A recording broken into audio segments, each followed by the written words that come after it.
有民眾16節買房車客運到高雄火車頭的時，已經返點嘛。去車頭內底便所，想袂到煞互人鎖佇內底。落尾是敲電話報案，警察找保全來開門，才總算甲人救出來。後來這個民眾才知影講，原來這高雄火車頭的廣場為返點12點半到4點半的這段時間的管制，無對外開放。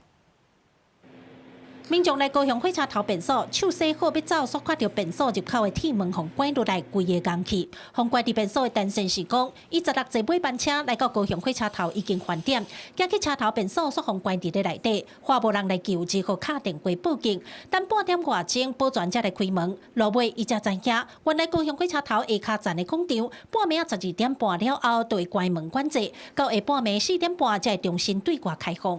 我只能跟他說那個清潔表上面的位置，但我根本就不知道我人在哪裡。誰知道說去上個廁所就被關起來？因為在新竹的話，新竹它是很開放式，所以它就沒有什麼鐵門設置的。代替表示，高雄火車頭因為所在寬，為了安全嘛方便保全管理，對半暝12點半起，對個電梯、電扶梯攏禁起來，相關的入口鑰鎖啊關起來，禁止民眾入去。包括便所門口，也有每一個樓梯的入口，攏有做告示提醒管制時間。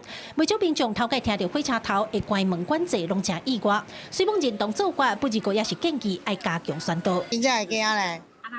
唔是啊，你安尼，我拄好單身一個人坐火車，啊，我落來緊去便所。